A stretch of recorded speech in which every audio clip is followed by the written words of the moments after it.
ഞാനിന്നിവിടെ നല്ല ഉഴുന്നുവടയാണ് തയ്യാറാക്കുന്നത്. വളരെ എളുപ്പത്തിൽ തയ്യാറാക്കാവുന്ന ഒന്നാണല്ലോ ഉഴുന്നുവട. നമ്മുടെ കേരളക്കാരുടെ പ്രിയപ്പെട്ട ഒന്നാണ്. പക്ഷേ ഞങ്ങൾ നോർത്ത് ഇന്ത്യക്കാർ കഴിക്കുമ്പോൾ അതിൻ്റെ കൂടെ സാമ്പാർ, ചട്നി ഇതൊക്കെ ചേർത്താണ് കഴിക്കുന്നത്. ബോംബെയിലൊക്കെയും അങ്ങനെ തന്നെയാണ്. പക്ഷേ ഞാൻ നാട്ടിൽ കാണാറുണ്ട് ചായക്കടയിലൊക്കെ ചായയുടെ കൂടെ ഉഴുന്നുവട കഴിക്കുന്നത്. അങ്ങനെയാണല്ലോ നമ്മൾ മലയാളികൾ കഴിക്കുന്നത്. ഞാനിവിടെ ഉഴുന്നുവട ഉണ്ടാക്കുന്നത് തൊലിയോട് കൂടിയുള്ള ഉഴുന്ന് അരച്ചെടുത്തിട്ടാണ് അത് ഉഴുന്നുവട ഉണ്ടാക്കുന്നത്. അതിന് എങ്ങനെയാണെന്ന് നമുക്ക് നോക്കാം. ഞാനിവിടെ തൊലിയോട് കൂടിയുള്ള ഉഴുന്നാണ് എടുക്കുന്നത്.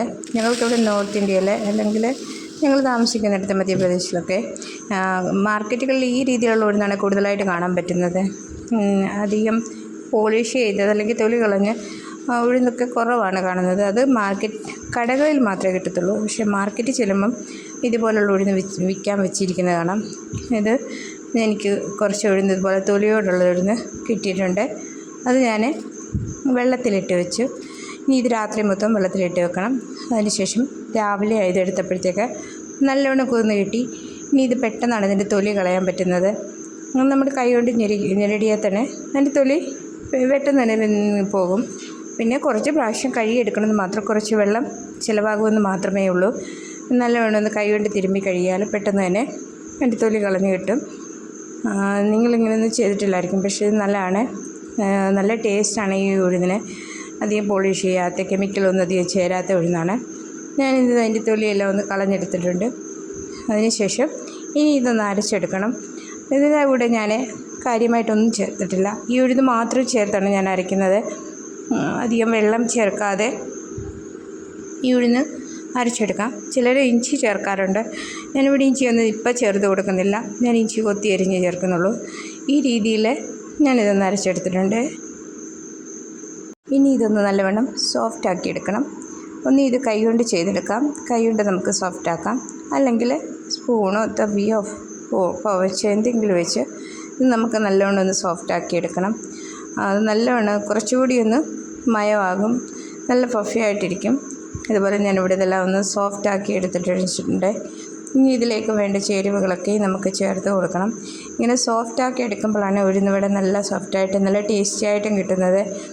തീർച്ചയായിട്ടും ഈ ഒരു പ്രൊസീജിയർ ചെയ്യാൻ ഒരിക്കലും മറക്കരുത്. ഇത് നല്ലതാണ് ഇങ്ങനെ ചെയ്യുന്നത്. പിന്നെ നിങ്ങൾ ആദ്യമായിട്ടാണ് എൻ്റെ ചാനൽ കാണുന്നതെങ്കിൽ സപ്പോർട്ട് ചെയ്യുക. അതോടൊപ്പം സബ്സ്ക്രൈബ് ചെയ്യുക. നിങ്ങളുടെ അഭിപ്രായം കൂടി അറിയിക്കുക.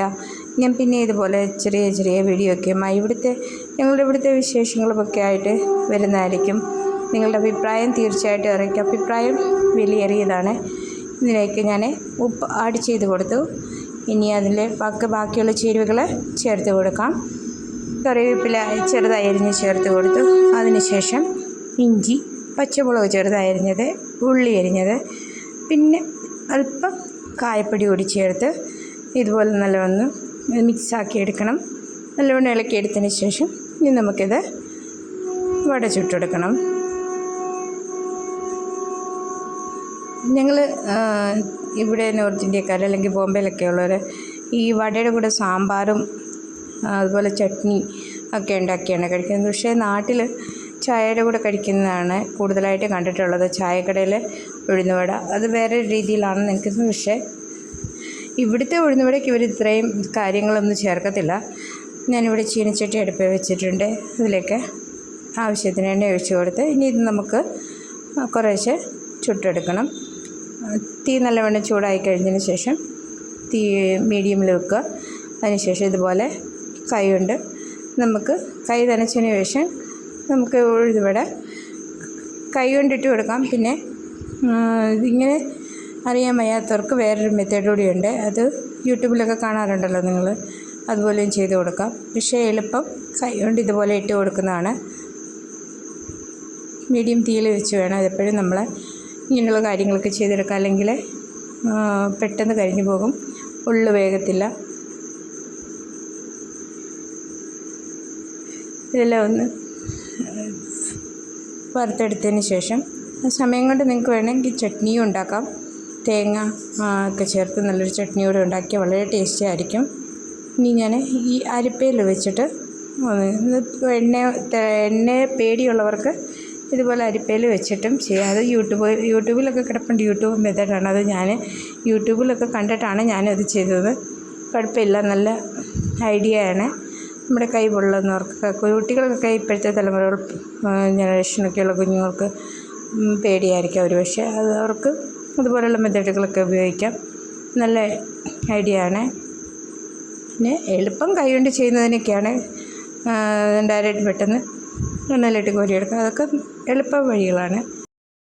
പിന്നെ ഞങ്ങൾക്ക് ഇവിടെ കിട്ടാത്ത ഒന്നാണ് ഉഴുന്നുവട. ഇങ്ങനെ ഉഴുന്നുവടയൊന്നും ഇവിടെ കിട്ടത്തില്ല. പിന്നെ ഈ ഉഴുന്ന് അവരരച്ചിട്ട് ഇതുപോലെ അരച്ചിട്ട് ചെറിയതായിട്ട് ഇങ്ങനെ കൈകൊണ്ട് നുള്ളി ഇട്ടിട്ട് ചെറിയ ചെറിയ ബജ്ജിയായിട്ട് കടകളിൽ കിട്ടും. അത്ര മാത്രമേ ഉള്ളൂ. അല്ലാതെ ഇതുപോലെ ഉഴുന്നുവട ഞങ്ങൾക്കിവിടെ കിട്ടത്തില്ല. ഞാൻ പറഞ്ഞിട്ടില്ല, എല്ലാ വീഡിയോകളിലും പറയാറുണ്ടല്ലോ പല സാധനങ്ങളും കിട്ടത്തില്ല എന്ന്. അതിലൊന്നാണ് ഉഴുന്നുവട. ഉഴുന്നുവടയും ഞങ്ങൾക്ക് കിട്ടത്തില്ല. പിന്നെ കഴിക്കാൻ തോന്നുമ്പോൾ ഇതുപോലെ വീട്ടിൽ ഉണ്ടാക്കി കഴിക്കുകയാണ് ചെയ്യുന്നത്. തീർച്ചയായിട്ടും നിങ്ങളുടെ അഭിപ്രായം അറിയിക്കുക. അപ്പോൾ അടുത്ത വീഡിയോ കാണാം. ഓക്കെ.